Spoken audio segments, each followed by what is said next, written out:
안녕하세요. 저는 올해 55살이 되는 여자예요. 제 나이 정도가 되면 자식들이 제 앞가림을 할 수 있을 정도의 나이가 됩니다. 성인이 되었거나 성인을 앞두고 있는 나이거든요. 그래서 저희 네 가족에겐 앞으로 행복만 가득한 줄 알았습니다. 그런데 저의 어리석은 실수로 인해 저희 가족의 행복은 산산조각이 나게 되었어요. 저도 제가 무슨 정신으로 그런 어리석은 실수를 하게 된 것인지 정말 알 수가 없습니다. 그로 인해 저는 아이들과 남편에게 몹쓸 짓을 한 엄마가 되어버렸어요. 그래서 지금까지 저희 가족들에게 용서를 구하고 있습니다.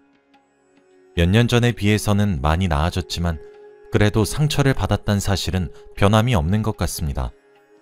한순간의 어리석은 실수로 돌이킬 수 없는 상황까지 치닫게 된 것이죠. 제 이야기를 듣고 여러분들도 저와 같은 실수를 하시지 말라는 의미로 이렇게 사연을 보내게 되었습니다. 제 남편은 젊었던 시절부터 참 성실한 사람이었어요. 연애를 할 당시에도 저만 바라봐주고 배려해주던 사람이었죠. 그 모습에 반해 저와 남편은 결혼까지 하게 되었습니다. 결혼 후에도 남편은 정말 성실한 남편이었고 가정에 충실한 사람이었습니다. 사실 저와 남편 모두 집이 가난했기에 결혼하는 과정이 여유롭진 않았어요. 신혼생활을 반지하 단칸방에서 했으니 말 다한 거죠. 처음엔 그 단칸방의 보증금도 모자라서 남편의 누나에게 보증금을 빌려 단칸방에 월세살이를 하며 신혼생활을 시작했습니다.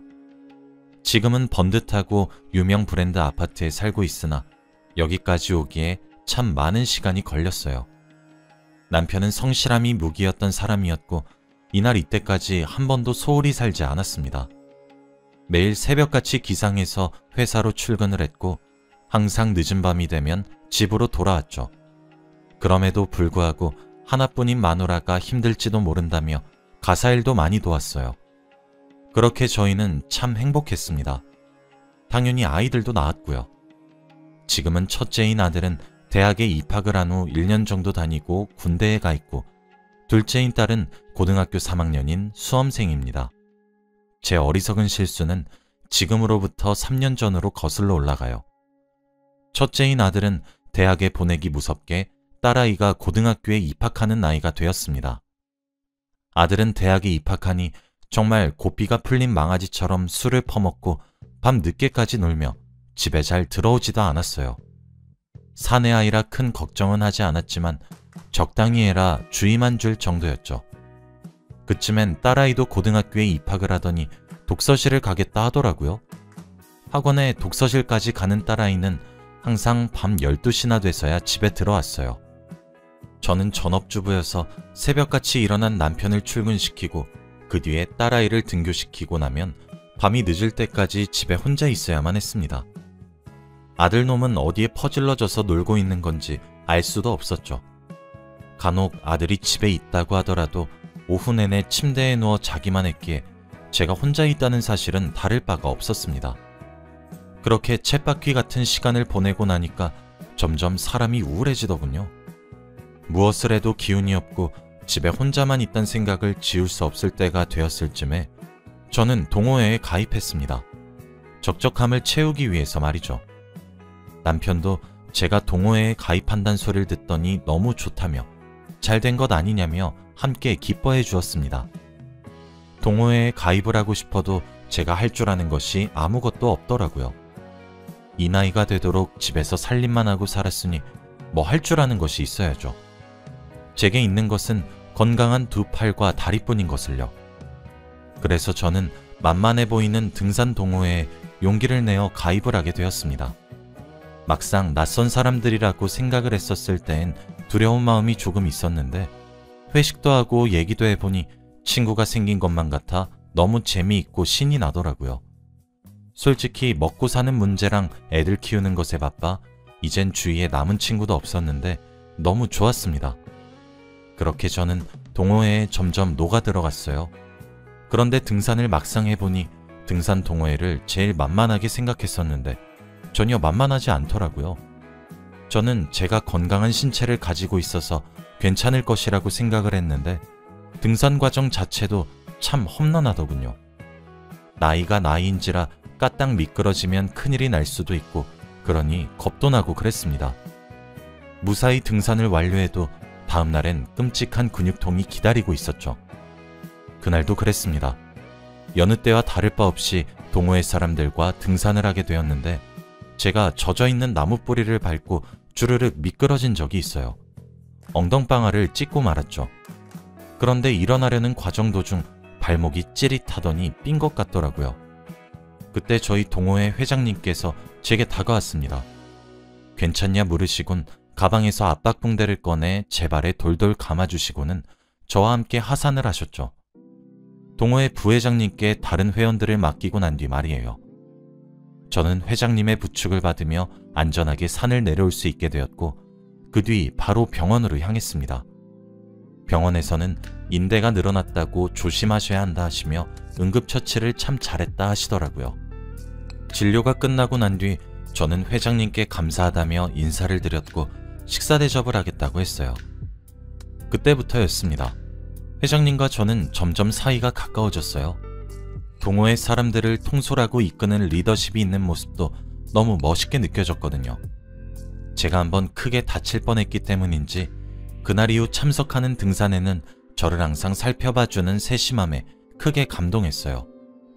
동호회에 참석하겠다는 말뿐이었던 저와 회장님의 대화는 점점 사적인 이야기까지 하는 사이로 발전하게 되었고 감사해서 대접한다는 핑계로 저는 회장님께 밥을 대접했는데 회장님은 받아먹기만 미안하다는 핑계로 저와 영화를 보거나 차를 한 잔 마시기도 했습니다.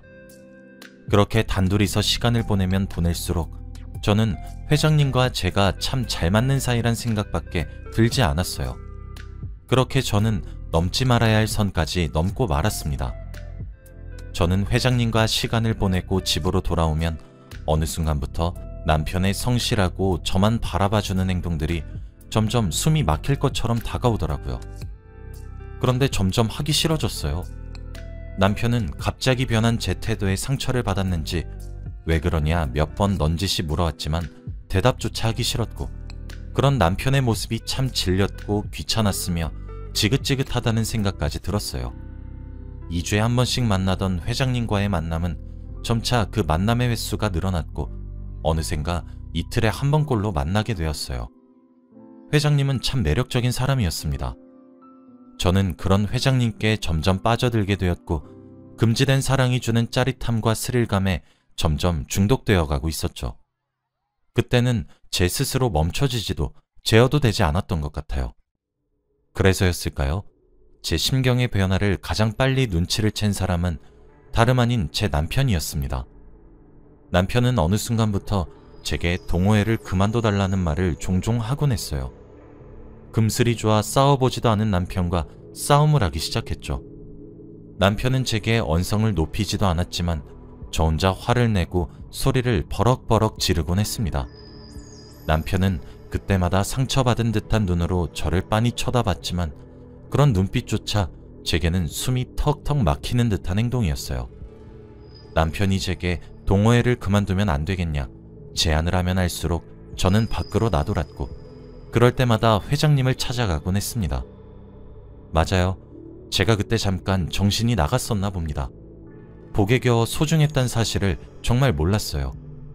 제가 그렇게 정신이 나간 채로 행복하다 느끼고 있을 때 남편은 지옥불을 걷는 듯한 느낌이었단 사실을 그 당시에는 미처 알지 못했어요. 하루는 아들이 제게 전화를 걸었더군요. 한창 놀기 바쁜 시기여서 전화를 걸어도 받지도 않았던 아들이었는데 말이죠.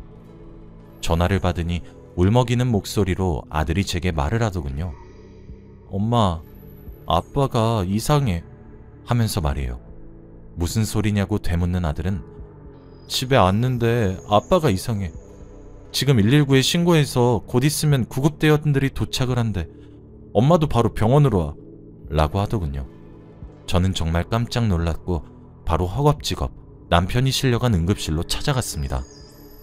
남편은 응급처치를 하고 있었고 의료진들의 손길이 바빠 보였습니다. 옆에서 훌쩍이고 있는 아들을 다그치며 무슨 일이야 빨리 설명해 라고 소리를 질렀죠. 아들은 제게 오늘은 집에 들어가야 될 것 같아서 집으로 들어왔는데 아빠가 거실 한가운데 쓰러져 있었어. 아빠 잘못되면 어떡해? 하다가 결국 눈물을 쏟는 겁니다. 정말 심장이 철렁하는 느낌이었습니다. 저는 아들의 손을 꼭 잡으며 남편이 눈을 뜨게 해달라고 하늘에 대고 기도하기 시작했어요. 남편은 위세척을 하면서 괜찮아졌죠.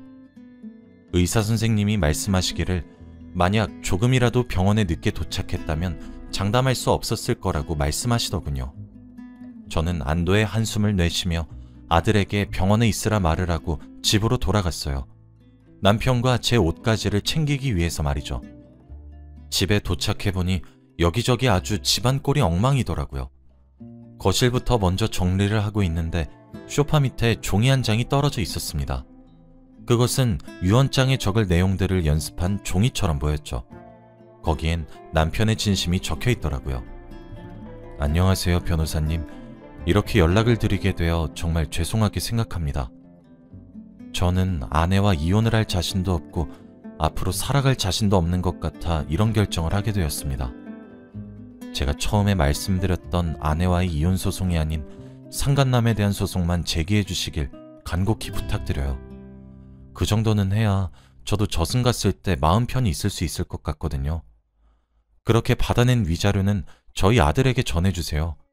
딸과 아들이 반씩 가질 수 있게 해주시길 부탁드립니다. 그리고 여보, 반지하 단칸방 월세살이부터 시작해서 전세를 살고 자가를 가지게 되기까지 당신이 내 곁에 있지 않았다면 불가능했을 거라고 난 확신하고 있어. 점점 나에게 낯설게 대하고 거리를 두는 당신을 보면서 그러면 안 된다고 생각했지만 당신 몰래 휴대폰을 훔쳐보고 당신의 불륜 사실을 알게 되었어. 그 사실을 알게 되자마자 나를 위해, 우리 아이들을 위해 이혼을 해야겠다고 결심했지. 그렇게 변호사님을 찾아가게 된 거야.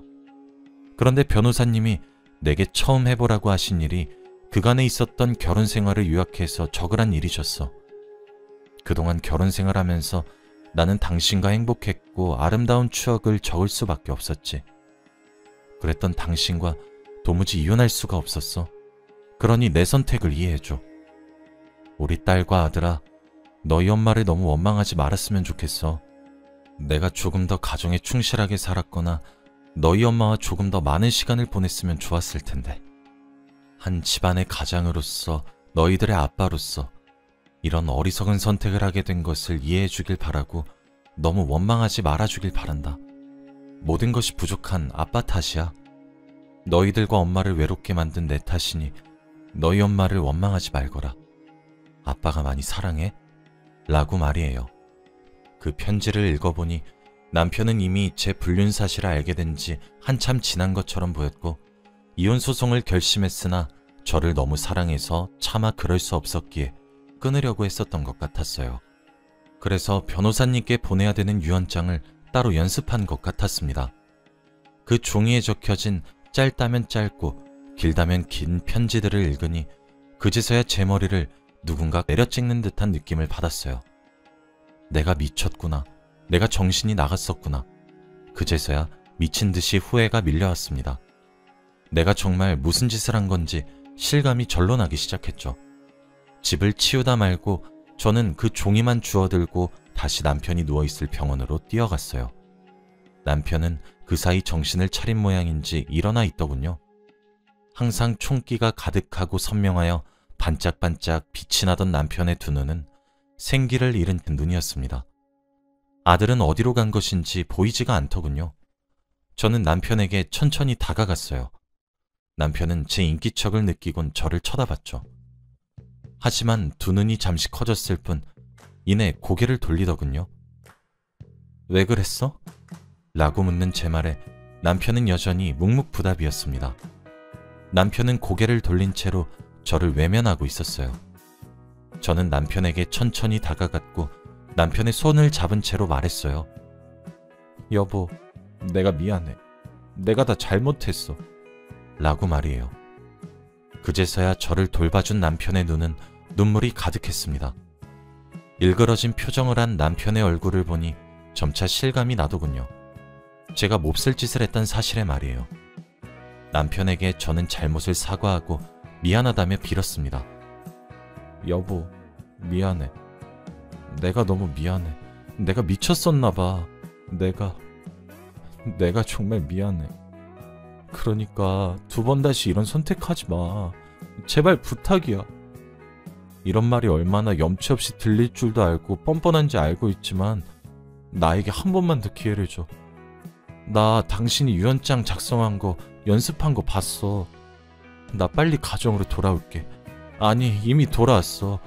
그러니까 제발 이런 선택하지 마. 라고 말해요. 그렇게 남편을 부둥켜 안고 얼마나 울었는지 모르겠습니다. 남편도 저를 마주 안아주더군요. 사실 남편은 그동안 제 불륜 사실을 알고 난 뒤 우울증과 함께 불면증이 심하게 찾아와 정신과를 다니고 있었다고 하더라고요. 남편이 이혼 소송을 의뢰했던 변호사는 제 예상대로 남편의 유언장을 받았더라고요. 남편은 제게 기회를 주겠다고 하며 저를 용서했고 그대로 변호사님께 회장님에 대한 상간남 소송만 부탁드리더라고요. 변호사님은 지금이라도 가정에 돌아오셔서 다행이란 말과 함께 남편에게 2번 다시 그런 어리석은 짓을 하지 마시라고 누누이 당부하시더군요. 저는 자진해서 제 휴대폰을 드렸고 상간남 소송은 수월하게 진행이 되었습니다. 회장님은 제게 연락해와서 제정신이냐 물어보더라고요. 저는 그저 미안했단 대답만 하며 전화를 끊었습니다. 결국 위자료로 저희는 3천만 원을 받을 수 있었어요. 물론 소송을 하는 과정에서 딸과 아들은 커다란 상처를 입게 되었습니다. 유독 아빠를 따르던 딸은 저를 미친 듯이 원망했고 아들도 커다란 충격에 빠졌어요. 딸과 아들은 제게 미친 것이 분명하다며 비수 같은 말을 많이 하기도 했습니다. 할 말이 없더군요. 부모로서 아이들에게 모범을 보여도 모자란데 아이들이 하는 말이 제게 비수처럼 꽂혀도 저는 받아들여야 한다고 생각했어요. 아이들에게 미안하다고 용서를 구했죠. 그게 지금까지 이어오고 있습니다. 그로부터 3년이 지났지만 아이들은 여전히 제게 냉랭하며 아이들의 아빠에게 이혼을 권유하고 있습니다. 솔직히 그런 아이들의 태도에 상처가 없다고 하면 거짓일 거예요. 하지만 저렇게 커다란 상처를 가질 정도였구나 라는 생각이 들게 되면 입이 10개라도 할 말이 없어집니다. 남편은 저를 용서했다고 말을 하지만 저는 남편에게 끊임없이 용서를 구하는 중이에요. 아직도 남편이 저 때문에 그런 선택을 했다는 것이 믿기지도 않고 믿을 수도 없는 것 같아요. 저는 남편의 커다란 사랑을 깨닫게 되어 너무 미안할 뿐입니다.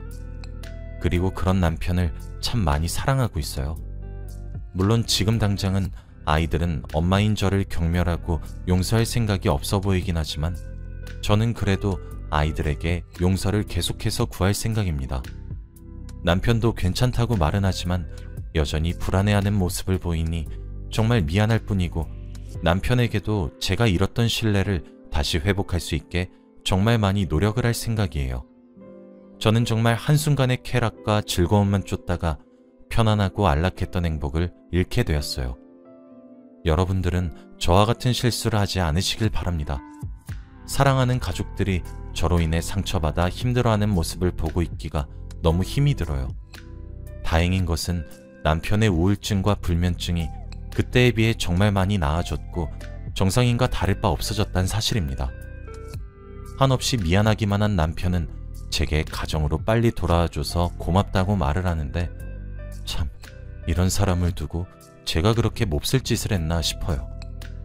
저는 시간이 조금 더 걸리겠지만 옛날 화목하고 행복이 충만했던 가정으로 돌아가기 위해 정말 노력하고 합니다. 응원해 주시길 부탁드려요. 제 이야기는 여기까지입니다. 제 치부와 다름없는 이런 이야기를 하게 된 이유는 남들도 저와 같은 실수를 하지 않길 바라는 마음 때문이에요. 본인이 선택한 배우자를 기만하지 않으셨으면 좋겠네요.